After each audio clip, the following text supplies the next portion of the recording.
തദ്ദേശ സ്വയംഭരണ സ്ഥാപനങ്ങളിൽ ജീവനക്കാർ നേരിടുന്ന പ്രശ്നങ്ങൾ പഠിക്കാൻ കമ്മീഷനെ നിയോഗിക്കണമെന്നാവശ്യപ്പെട്ട് ഭരണാനുകൂല സംഘടന.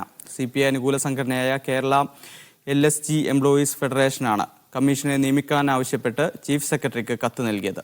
വകുപ്പിൽ ജോലിഭാരം മൂലം ജീവനക്കാരുടെ ആത്മഹത്യ അടക്കം വർദ്ധിക്കുന്നത് പഠിച്ച് പരിഹാരം കാണണമെന്ന് കത്തിൽ ആവശ്യപ്പെടുന്നു. തദ്ദേശ സ്വയംഭരണ വകുപ്പിൽ ഏകീകരണത്തിന് ശേഷം ജീവനക്കാർക്ക് ജോലിഭാരം വലിയ തോതിൽ വർദ്ധിച്ചിരുന്നു. മറ്റു വകുപ്പുകളുടെ ചുമതല വകുപ്പിന് മേൽ അടിച്ചേൽപ്പിക്കുന്നുവെന്ന വിമർശനവും ഉണ്ടായിരുന്നു. ഈ പശ്ചാത്തലത്തിലാണ് വകുപ്പിൽ ജീവനക്കാർ നേരിടുന്ന പ്രശ്നങ്ങൾ പഠിക്കാൻ കമ്മീഷനെ നിയമിക്കണമെന്ന ഭരണാനുകൂല സംഘടനയുടെ ആവശ്യം. ഇതര വകുപ്പുകളിൽ നിന്ന് അധിക ചുമതല ഏൽപ്പിക്കുന്നതനുസരിച്ച് ജീവനക്കാരെ വിട്ടു നൽകണമെന്ന ഉത്തരവ് വകുപ്പിൽ പാലിക്കപ്പെടാറില്ല എന്ന് ചീഫ് സെക്രട്ടറിക്ക് സമർപ്പിച്ച കത്തിൽ പറയുന്നു.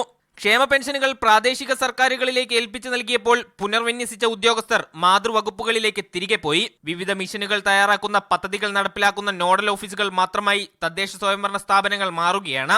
ഇത് അധികാര വികേന്ദ്രീകരണത്തെ തടസ്സപ്പെടുത്തുന്നുവെന്നും കത്തിൽ ചൂണ്ടിക്കാട്ടുന്നു. അമിത ജോലിഭാരവും സമ്മർദ്ദവും മൂലം വകുപ്പിൽ ജീവനക്കാരുടെ ആത്മഹത്യ പെരുകുകയാണ്. വിഷയം പഠിക്കാൻ പ്രത്യേക കമ്മീഷനെ നിയമിച്ച് പ്രശ്നപരിഹാരം തേടണമെന്നാണ് സംഘടനയുടെ ആവശ്യം. മീഡിയ 1 തിരുവനന്തപുരം.